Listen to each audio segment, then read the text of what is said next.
সারা বছর মন দিয়ে কাজ করেছেন, কাজের মানও সন্তোষজনক, কিন্তু বছর শেষে জানতে পারলেন কেটে নেওয়া হয়েছে বাৎসরিক বোনাস। তখন আপনার কেমন লাগবে?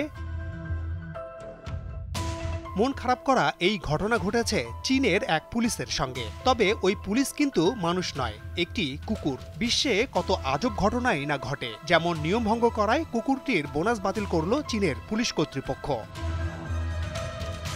বিশ্বজুড়ে বিভিন্ন দেশের পুলিশ ও বিভিন্ন সামরিক আধা সামরিক বাহিনীতে কুকুরের চাকরি করা সাধারণ ঘটনা।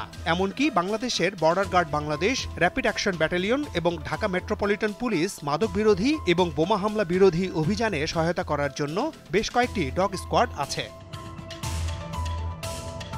চীনে পুলিশ কুকুর ব্যবহৃত হয় অপরাধ দমন, মাদক উদ্ধার, সন্ত্রাসী কার্যকলাপ প্রতিরোধ এবং অন্যান্য নিরাপত্তা কার্যক্রমে। চীনের অনেক শহর ও অঞ্চলে, বিশেষ করে বড় শহরগুলোতে পুলিশ বাহিনীতে প্রশিক্ষিত কুকুর ব্যবহৃত হয় এবং তাদের সংখ্যাও একেবারে কম নয়। এই ধরনের কুকুর সাধারণত বিভিন্ন জাতের, যেমন মালিনোইস, জার্মান শেপার্ড, বিগল, কর্গি ইত্যাদি নানা জাতের হয়ে থাকে। ১৯৩০-এর দশকে পুলিশ বাহিনীতে কুকুরের ব্যবহার জনপ্রিয় হয়ে ওঠে, যখন স্কটল্যান্ড ইয়ার্ড আনুষ্ঠানিকভাবে তার পুলিশ বাহিনীতে কুকুর যুক্ত করে।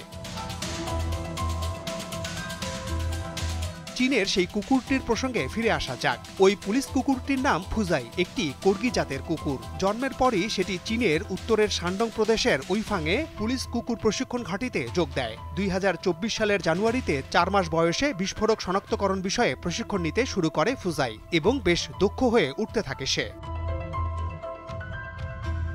কিন্তু তার দুটি ভুল শনাক্ত করেছে চীনের পুলিশ কর্তৃপক্ষ।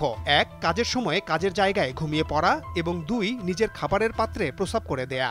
আর এই কারণে সারা বছর ভালো কাজ করার পরেও তার বাৎসরিক বোনাস কেটে নেওয়া হয়েছে।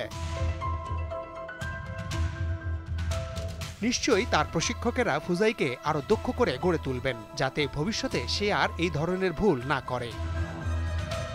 মাহমুদ শাওন, দীপ্ত সংবাদ, ঢাকা।